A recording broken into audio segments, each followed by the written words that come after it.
Hello everyone, welcome to my channel.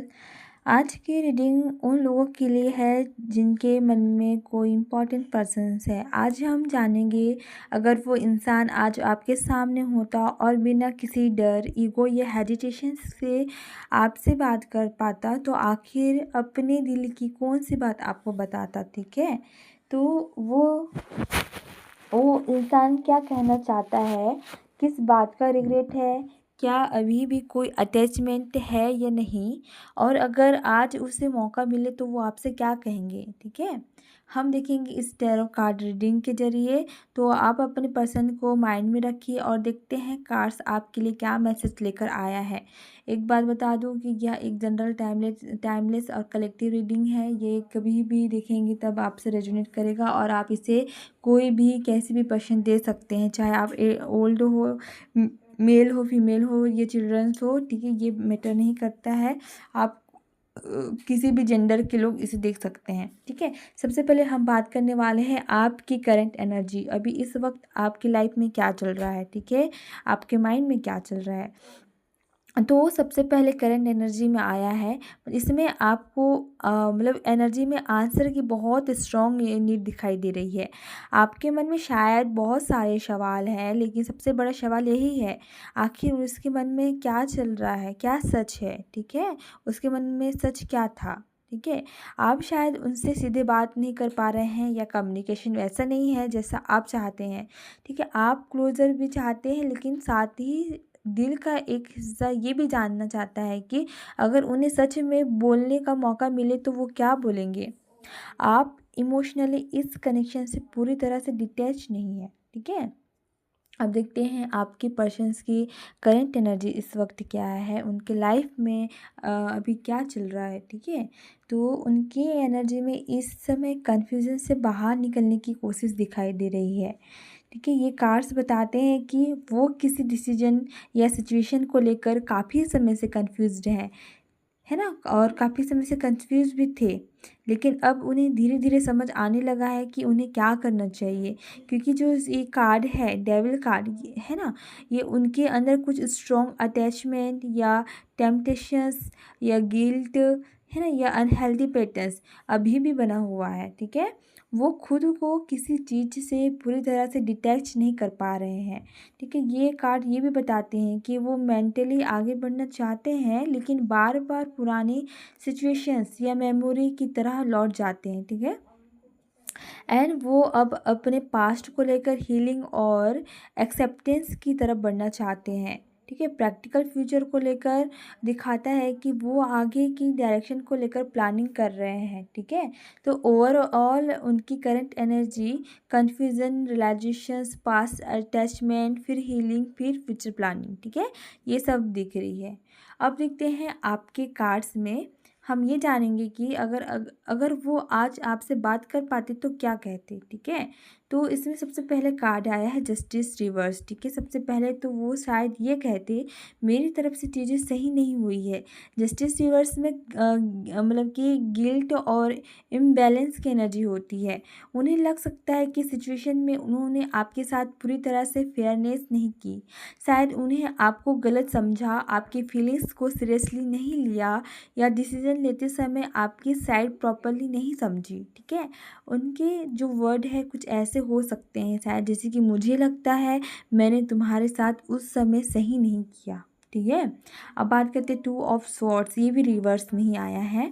तो वो फिर वो कह सकते हैं उन्होंने बहुत सारी बातें अपने अंदर दबा के रखी है, डिसीजन लेने में डिफ़िकल्टी थी, और शायद इसी कन्फ्यूज़न में उन्होंने कुछ ऐसा कर दिया जिससे आप दोनों के बीच डिस्टेंस बन गई। ठीक है, आप वो शायद ये स्वीकार करना चाहेंगे कि जैसे कि मैं जो दिखा रहा था अंदर से उतना श्योर नहीं था। ठीक है, अब नेक्स्ट कार्ड की बात करते हैं। ये बहुत ही स्ट्रॉन्ग कार्ड है। ठीक है, द डेविल। वो शायद कन्फेस करते हैं कि मैं तुमसे जितना दूर दिखाता हूँ उतना दूर नहीं हूँ, ठीक है। आपके साथ एक स्ट्रॉन्ग अटैचमेंट या अट्रैक्शंस अभी भी हो सकता है, लेकिन डेविल सिर्फ प्यार नहीं होता, इसमें अटैचमेंट, ऑब्सेशंस, गिल्ट, टेम्पटेशंस और अनहेल्दी पैटर्न्स, इमोशनल पैटर्न्स भी हो सकते हैं, ठीक है। इसलिए वो शायद ये भी कहे कि मैं खुद समझ नहीं पा रहा था कि मैं तुम्हें छोड़ना चाहता हूँ या तुम्हारे पास वापस आना चाहता हूँ, ठीक है।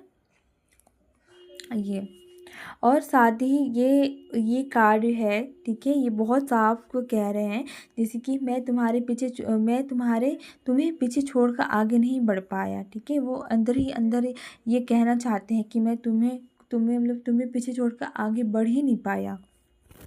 वो फिज़िकली या प्रैक्टिकली आगे बढ़ गए हो, लेकिन मेंटली बार बार उसे कनेक्शन पर लौट सकते हैं। उनके मन में पुराने कन्वर्सेशंस, मेमोरीज या क्या होता अगर जैसी बातें घूम सकती है, ठीक है।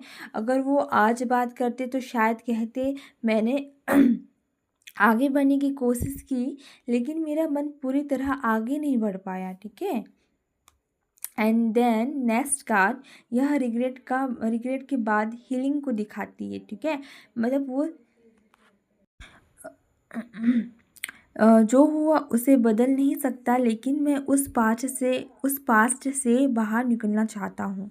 और शायद ही शायद ही ये भी एक्सेप्ट कर सकते हैं उन्होंने बहुत कुछ खोया है, ठीक है।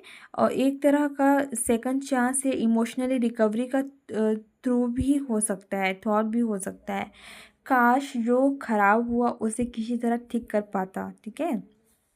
एंड देन एंड में उनकी बात फ्यूचर की तरफ जाएगी। वो शायद उनके मन में ऐसे भी चल सकता है कि मैं अभी भी सोच रहा हूँ कि आगे क्या करना है। यह कार्ड इमीडिएट एक्शन से ज़्यादा प्लानिंग और डिसीजंस दिखाता है, ठीक है। मतलब उनके मन में फ्यूचर को लेकर कोई पॉसिबिलिटीज़ हो सकती है, लेकिन अभी भी वो सिर्फ सोचने और ऑप्शन देखने की स्टेज में है। अगर वो सच में आज आपके सामने होते तो कार्ड्स को एक साथ जोड़कर एक मैं बताती हूँ, ठीक है।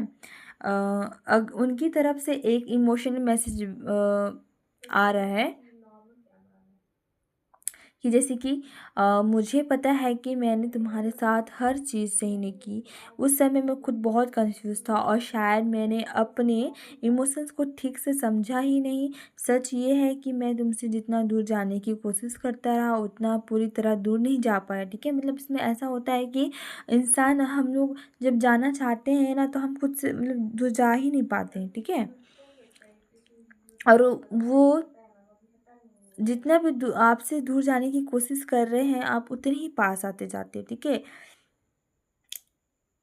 मतलब कि दूर जाया ही नहीं जाता। और हमारे बीच जो भी हुआ उसका मुझे रिग्रेट है ना। ये ऐसा आपके पर्सन को ऐसा लग सकता है कि उन्हें अभी बहुत रिग्रेट हो रहा है, ठीक है। मैं पास्ट को लेकर अब भी सोचता हूँ, लेकिन अब मैं खुद को संभालने और आगे बढ़ने का डायरेक्शंस समझने की कोशिश कर रहा हूँ। मुझे नहीं पता आगे क्या होगा, लेकिन तुम्हारे साथ जो कनेक्शन था उसे मैं पूरी तरह से इग्नोर नहीं कर पाया, है ना। ये ऐसा कुछ वर्ड्स बोल सकते हैं। तो वो ओवरऑल एनर्जी यही है कि इसमें regret, attachment, unfinished feelings, future decision ये सब दिखाई दे रही है। लेकिन एक बात बहुत इंपॉर्टेंस है, डेविल और six of swords reverse attachment को दिखाते हैं, लेकिन यह ऑटोमेटिकली हेल्दी लव या रीयूनियन की मतलब कि गारंटी नहीं है, ठीक है। वो आपको मिस कर सकते हैं, आपके बारे में सोच सकते हैं और पास से भी अटैच महसूस कर सकते हैं, लेकिन उन्हें अपने पैटर्न और कन्फ्यूज़न से भी बाहर निकलना होगा, ठीक है। ये सब आ रहा है नज़र। तो अगर ये रीडिंग आपकी सिचुएशन से रेजोनेट हुई हो तो प्लीज़ कमेंट में बताइए कि अगर आपका पर्सन आज आपसे बात करे तो आप उससे सबसे पहले क्या सुनना चाहोगे। अगर आपको मेरी रीडिंग पसंद आई हो तो वीडियो को लाइक करें, चैनल को सब्सक्राइब करें और बेल आइकन को ज़रूर दबाएं ताकि ऐसे ही नए टैरो रीडिंग आप तक सबसे पहले पहुंचती रहे। और हाँ, अगर आपको ये रीडिंग रिलेटेबल लगी हो तो अपने उस खास इंसान के साथ भी शेयर कर सकते हैं, ठीक है। क्लास रीडिंग डिस्क्लेमर दे दूँ कि यह एक जनरल और टाइमलेस टैरो रीडिंग है। यह रीडिंग गाइडेंस और इंटरटेनमेंट पर्पस के लिए भी है, ठीक है। हर व्यक्ति और उसकी सिचुएशन अलग होती है, इसलिए जो बातें आपको रेजोनेट करे सिर्फ उन्हीं अपने लिए ले। टैरो को अपनी पर्सनल से इम्पोर्टेंस लाइफ डिसीजन एक मात्र आधार बनाइए, ठीक है। अब मिलते हैं नेक्स्ट वीडियो में। Bye bye.